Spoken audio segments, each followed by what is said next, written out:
तो पूरे Lucent book को ट्रिक से याद कर रहे हैं, ठीक है। और इस क्लास में फंडामेंटल राइट्स जितने भी है कॉन्स्टिट्यूशन में इन आवर पॉलिटी सब्जेक्ट उसको याद कर रहे हैं, ठीक है। तो जितने भी फंडामेंटल राइट्स है उनको याद करने का सिंपल ट्रिक ये है कि instead of remembering it as article 12 article 13 हम लोग उसको याद करेंगे एज 12 एज 13 में आपने क्या सीखा है as in a classroom. So instead of remembering article 12 to 35 हम लोग उसको रिमेंबर करेंगे एज फ्रॉम एज 12 to 35, ठीक है। तो एज 12 से 35 तक आपकी क्या जर्नी रही है एज ए ह्यूमन बीइंग, तो वो अगर आप एक स्टोरी के माफिक सुने तो आपको अब याद होना चाहिए, ठीक है। तो एज 12 में जो हम लोग शुरू करते हैं तो फंडामेंटल राइट्स क्लासरूम है ये। हम इमेजिन कर सकते हैं कि एज 12 से लेके 35 तक, ठीक है। तो एज 12 में पहले आपको अपने क्लासेस में क्या सिखाया जाता है, फंडामेंटल राइट्स है क्या basically. So definition, okay, definition of fundamental rights. और एज 13 में क्या फंडामेंटल राइट्स नहीं है, so non definitions of fundamental rights, ये हम लोग याद रखेंगे, ठीक है। तो एज 12 में आपने पढ़ा डेफिनेशन, एज 13 में आपने पढ़ा नॉन डेफिनेशन क्या है फंडामेंटल राइट्स का।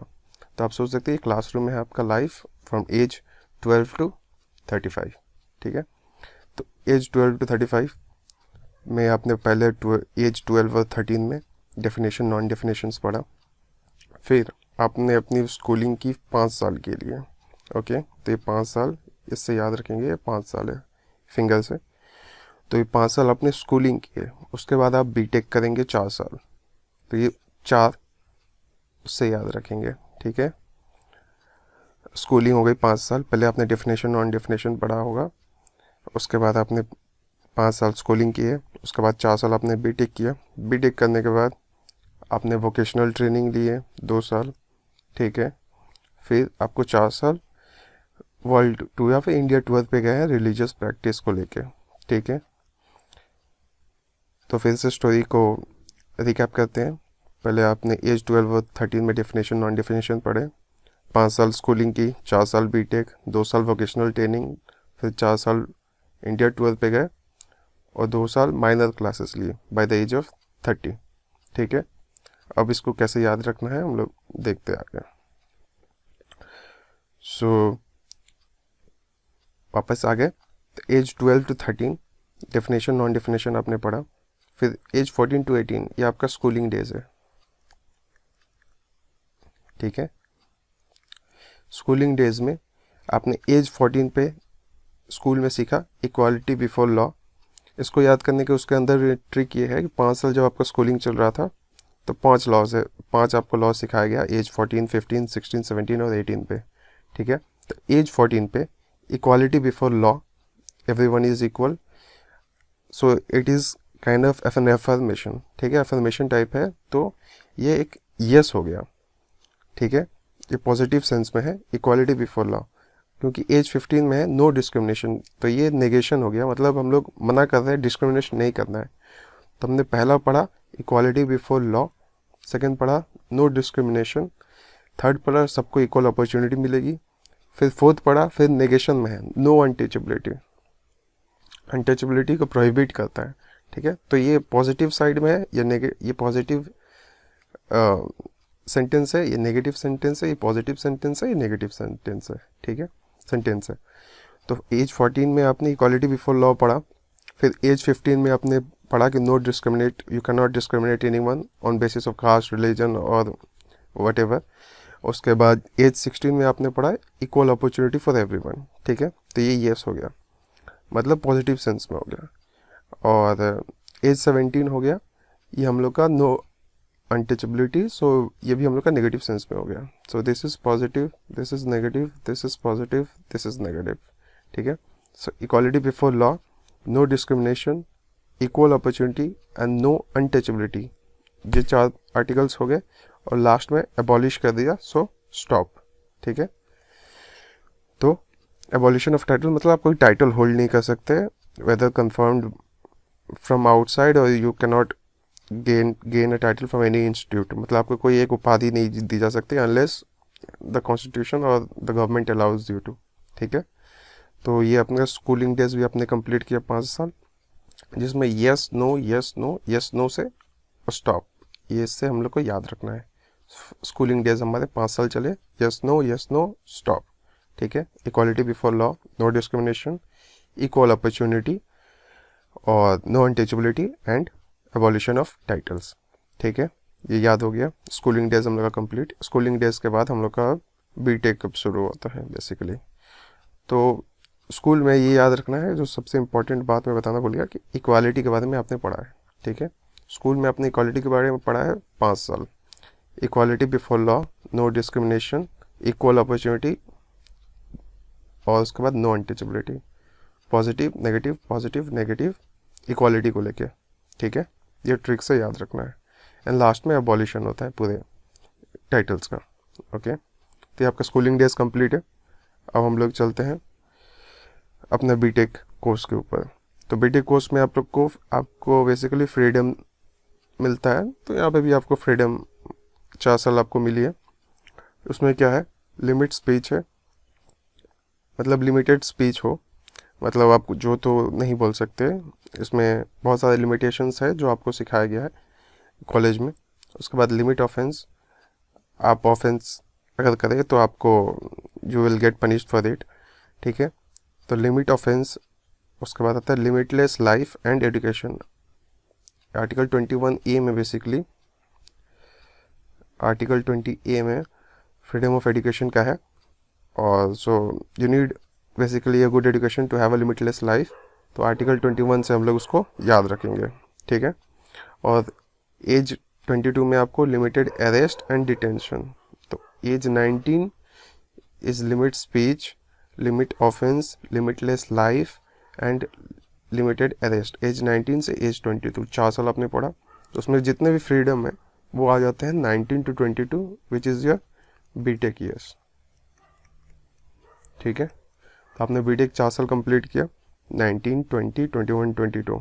ठीक है, limit speech, limit offence, limitless life and limited arrest and detention. Arrest and detention में आपको फॉर अ क्राइम आपको 2 बार सजा नहीं दी जा सकती, एक ही मतलब क्राइम के लिए, या फिर आपको विदाउट एनी रीज़न अरेस्ट नहीं किया जा सकता।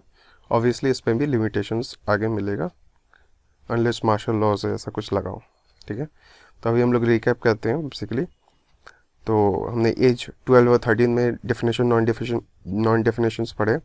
एज 14 to 18 जो हमारे स्कूलिंग डेज थे 5 साल के इक्वालिटी के, तो हमने इक्वालिटी में यस नो और फिर स्टॉप देखा है। ठीक है, तो इक्वालिटी को लेके equality before law, no discrimination, equal opportunity, no untouchability, abolition of titles, ये 5 तरह के हमने इक्वालिटी भी देख लिया। ठीक है, जो आपको स्कूल में सिखाया गया।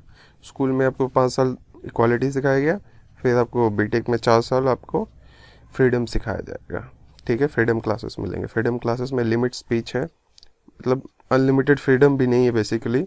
सो लिमिट स्पीच है, लिमिट ऑफेंस और limitless life and limited arrest. Freedom के लिमिट्स है, जब भी लिमिटेड आप देख रहे हैं यहाँ पे फ्रीडम को लेके ही बताया गया है। ठीक है, तो आपके 4 साल बीटेक के भी कंप्लीट हो गए, ये डायग्राम उसके लिए है। सो 2 साल डेफिनेशन नॉन डेफिनेशन, उसके बाद 5 ईयर स्कूलिंग। ठीक है, तो आर्टिकल 14 to 18 या फिर एज 14 to 18। ठीक है, और उसके बाद एज 19 to 22, मतलब आर्टिकल 19 to 22 बीटेक के लिए। ठीक है, स्कूलिंग हो गया, बीटेक भी हो गया। अब आपकी वोकेशनल ट्रेनिंग 2 साल चलेगी। ठीक है, वोकेशनल ट्रेनिंग में आप एज 23 हो चुका है आपका लाइफ में, और आपने एज 23 में क्या सीखा है कि stop human trafficking and forced labour. ठीक है, तो nobody can be pushed to do anything which he or she doesn't want। ठीक है, एज पर लॉ। उसके बाद article 24 which is your age 24, तो वहाँ पे आपने सीखा टू स्टॉप चाइल्ड लेबर। ठीक है, तो ये 2 साल भी कंप्लीट हुए vocational training, you can see. उसके बाद आता है रिलीजियस प्रैक्टिस। 4 तरह के रिलीजन पे आर्टिकल्स हैं फंडामेंटल राइट्स में। पहला है कि आप उसको प्रोपागेट फ्रीली कर सकते हैं, नोबडी कैन स्टॉप यू। उसके बाद you can manage it by yourself, या आपको कोई कंपल्शन नहीं है कि दूसरा, या फिर आपको मैनेजमेंट को लेकर कोई कंपल्शन नहीं है, तो मतलब मैनेजमेंट फ्री है, उसका आप मैनेज कर सकते हैं। उसके बाद उस पर टैक्सेस नहीं लगते हैं, और उसके बाद वहाँ पे अटेंडेंस कंपलसरी नहीं है, अटेंडेंस फ्री है, ठीक है। तो अटेंडेंस फ्री है, इसका मतलब है कि कोई आपको फोर्स नहीं कर सकता किसी भी रिलीजियस गैदरिंग में गैदर होने के लिए, या फिर कंपल्सिव नहीं है बेसिकली। अगर आपको कोई कंपल्सिव बना रहा है उसको लेके, तो आप you can avoid it basically. ये गारंटी आपको आर्टिकल 28 या फिर एज 28 आप जैसे भी याद रखें। तो 25 to 28 4 years again as religious practice classes आपको लाइफ में मिल रहे हैं 25 to 28, ठीक है, या फिर आर्टिकल 25 to आर्टिकल 28। तो क्या है, इसको हम लोग का ट्रिक रहेगा प्रो मटाटा, ठीक है। प्रो हो गया propagation free, management free, then tax free, and then attendance free. इसका उल्टा है बेसिकली। तो प्रो मटाटा से हम लोग रिलीजियस प्रैक्टिस का क्लासेस भी याद रखेंगे। आफ्टर गेटिंग डेफिनेशंस और non definition at age 12 and 13, उसके बाद हमने 5 साल स्कूलिंग की, जिसमें आपको इक्वालिटी के 5 क्लासेस, मतलब 5 साल आपके गए वहाँ पे। फिर आपको मिला है बीटेक का classes after schooling, which is also for 4 years। और 4 years में आपने देखा है कि जितने भी आपको लिमिट फ्रीडम के ऊपर क्लासेस मिले हैं, उसमें क्या है कि लिमिट स्पीच है, लिमिट ऑफेंस है, लिमिटलेस लाइफ है, and limited arrest and detention है, एज 19 to 22 या फिर आर्टिकल 19 to 22, ठीक है।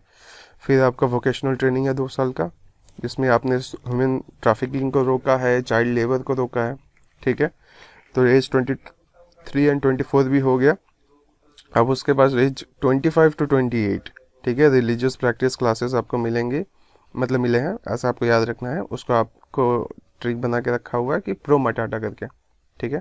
प्रो मटाटा में क्या है, प्रोपगेशन फ्री है, मैनेजमेंट फ्री, टैक्स फ्री, अब टैक्स भी नहीं पे करना है, अटेंडेंस फ्री। तो एज 12 to 28 आपका क्लियर है कि आपने क्या क्लासेस लिए हैं लाइफ में। उसके बाद आफ्टर एज 28 आपको माइनर क्लासेस याद रखने हैं कि 29 और 30 में आपको माइनर क्लासेस मिले हैं, मतलब लेट डाउन, आस्ते आस्ते आपको क्लासेस कम होने लगे, ऐसा आप याद कर सकते हैं, ठीक है। तो एज मतलब माइनर क्लासेस, मतलब आप सोच सकते हैं कि माइनॉरिटीज़ को प्रोटेक्ट करने के लिए यहाँ पे आर्टिकल्स दिए गए हैं कॉन्स्टिट्यूशंस में, so that their rights are being protected. तो माइनॉरिटी के लिए क्या है कि आर्टिकल 29 में है protect minority, basically their interest जो भी है। और आर्टिकल 30 में है टू एडुकेट माइनॉरिटीज़, और जो भी उनके इंस्टीट्यूट्स हैं उनको भी उसी तरह इक्वली फंडिंग देना पड़ेगा, जैसे दूसरे इंस्टीट्यूट्स को एज ए गवर्नमेंट फंडिंग देती है टू सपोर्ट देम। और वैसे ही इंटरेस्ट और उनके इंस्टीट्यूट्स को लेकर प्रोटेक्शंस प्रोवाइड करने का कोशिश किया गया है आर्टिकल 29 और 30 में। तो आप इसको याद रख सकते हैं, एज एज 29 और 30 में आपको माइनर क्लासेस मिले हैं। सो माइनॉरिटी के लिए क्लासेस है बेसिकली, या फिर माइनॉरिटी के लिए प्रोटेक्शन के लिए राइट्स हैं, आप समझ चुके होंगे। अब आफ्टर एज 13 आपका क्लासेस जितने भी थे, आप समझ लो आप ओवरवेलमिंग हो गया। तो आपको अब उन क्लासेस से सेव करने के लिए आपको एज 31 में आपको सेविंग्स लॉ है। सेविंग्स लॉ मतलब आप ये सेव्स करता है, ये बेसिकली सेव करता है उन आर्टिकल्स को जो मतलब कोर्ट में चैलेंज हो सकते हैं, ठीक है। और बेसिकली ये आर्टिकल्स आए इसीलिए ताकि कोर्ट में, सुप्रीम कोर्ट में बेसिकली चैलेंज ना किया जाए गवर्नमेंट को, और गवर्नमेंट को परेशानी ना हो। तो article 31 talks about saving loss, ठीक है, अलग अलग तरीके से कोर्ट से बचाता है। तो इसका ट्रिक है सवासा बोल के आर्टिकल 31 का। सवासा ट्रिक कहाँ से है, स वा एंड सा, which means saving acquisitions laws, validations of acts and saving laws for DPSP. Acquisition अगर कोई गवर्नमेंट को एक्वायर कर रही है तो उनको कोई सुप्रीम कोर्ट में चैलेंज ना करे, बेसिकली वो चैलेंज कर सकते हैं, फिर ये लॉ बेसिकली उनको बचा लेता है गवर्नमेंट को, because they make the laws for the better upliftment of the whole society और कंट्री। तो एक्वायर कर सकते हैं वो प्रॉपर्टीज़ को। तो सेविंग एक्विजिशन लॉज है, वैलिडेशन ऑफ एक्ट्स है, तो मतलब जो भी एक्ट्स वो मतलब पास कर रहे हैं उनको वैलिडेट करता है इस आर्टिकल में, आर्टिकल 31 बी का, ठीक है। तो आर्टिकल 31 में सेविंग है, एक्विजिशन लॉज का, वैलिडेशन ऑफ एक्ट्स है, और आर्टिकल सी में होगा saving laws for DPSP. Directive principles of state policy, इनको आप फोर्स नहीं करवा सकते हैं। बेसिकली इसमें यही क्या कहा गया है कि आप इसको डीपीएसपी को लेकर जाकर चैलेंज नहीं कर सकते क्योंकि ये फंडामेंटल राइट्स में नहीं है। सो इनको यहाँ पे भी क्लियर किया गया है, ठीक है, आर्टिकल 31C में, ठीक है। तो इसको आर्टिकल 31 को याद करना है तो सवासा बोल के याद करेंगे। और ऐसा ही ट्रिक था 22 टू 28 25 टू 28 प्रो माता करके, जो आपको छात्र का रिलीजियस प्रैक्टिस क्लास में 4 साल जो आपने स्पेंड किया था उसका ट्रिक है, ठीक है। उसका 2 साल माइनॉरिटी, अब ये हो गया सवासा भी क्लियर हो गया एज 31। अब एज 31 के बाद अब रेमेडीज़, अब आपने इतने ज़्यादा क्लासेस ले चुके हैं कि आप you need to be hospitalize, आप याद रख सकते हैं, इसीलिए बैंडेज है, 2 बैंडेज है, क्रिस क्रॉसिंग ईच अदर, मतलब यहाँ पे 4 साल आपके जा रहे हैं रेमेडीज़ के ऊपर कि आपने ओवर ज़रूरत से ज़्यादा क्लासेस ले चुके हैं। तो अब आपको रेमेडी क्या मिलेगा, ठीक है। तो आपको ठीक करने के लिए बेसिकली 4 साल लग गए, 32 टू 35, ये आपको ठीक करने के लिए आपने इतने क्लासेस ले चुके हैं कि अब आपको ठीक करने की ज़रूरत है। तो रेमेडीज़ है article 32 which is basically the heart and soul of the constitution, heart and soul of constitution, ये बहुत बार पूछता है, ठीक है। ये है स्टेटमेंट BR अम्बेडकर जी का है, जो बेसिकली ड्राफ्टिंग कमेटी के चेयरमैन थे while the whole constitution was being formalized, ठीक है। तो 4 साल आपको रेमेडी मिला है इस 32 टू 35।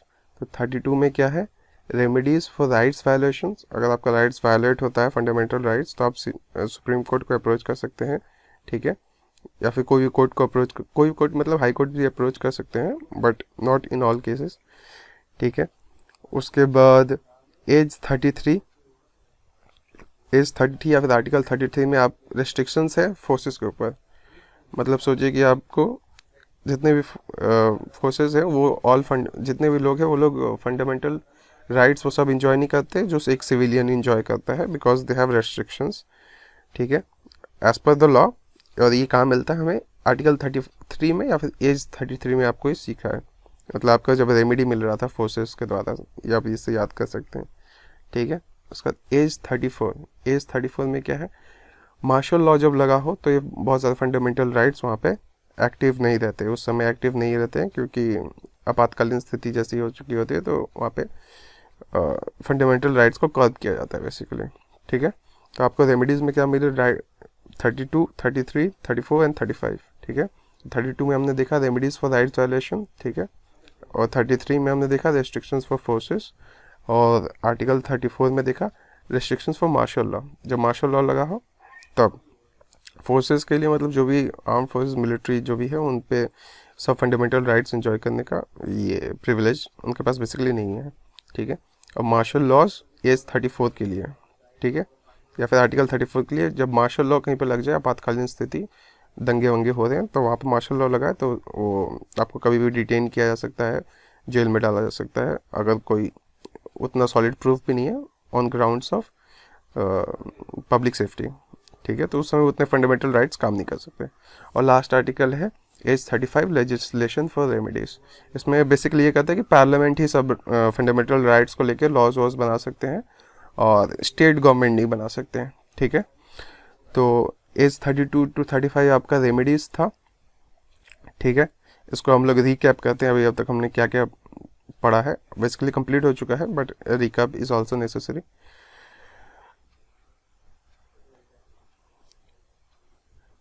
एज 12 टू 35 हमने डेफिनेशन नॉन डेफिनेशन पढ़ा, सॉरी एज 12 टू 35 हम लोग आर्टिकल्स को 12 टू 35 को हमने एज में कन्वर्ट किया, ठीक है। एज 12 में डेफिनेशन, एज 13 में नॉन डेफिनेशंस पढ़ा, ठीक है। एज 14 टू 18 स्कूलिंग डेज थे हमारे, ठीक है। फिर हमने बीटेक किया, ठीक है। फिर हमने वोकेशनल ट्रेनिंग ली 2 साल की, ठीक है। उसके बाद 4 साल हमने रिलीजियस प्रैक्टिस का क्लासेस लिए, उसका 2 साल हमने माइनर क्लासेस लिए। यहाँ तक हम लोग का एज कितना हो गया, 30, ठीक है। क्लासेस लेते लेते हम लोग का 30 एज पहुँच चुका था, ठीक है। उसके बाद हमें सेविंग, खुद को सेव करना था, तो हमने एज 31 में हमने सेव किया खुद को, सवासा से याद रखेंगे, saving acquisition law, validation of acts and saving loss for DPSP। ठीक है, तो यहाँ तक हो चुका है। 30 तक आपने दम भर के क्लासेस किया, अब 30 के बाद आपका हालत ख़राब हो गया। ठीक है, तो 31 में आप याद रखेंगे कि एज 31 पे आपने खुद को सेव किया। ठीक है, और उसके बाद 35 तक बच जाता है, तो एज 32 टू 35 आपको आपके ऊपर रेमेडी चला है कि आपको कैसे ठीक किया जा सकता है बेसिकली। ठीक है, इससे याद रखेंगे। और ये पूरे डॉक्यूमेंट को डाउनलोड करने के लिए ज्वाइन अवर टेलीग्राम ग्रुप।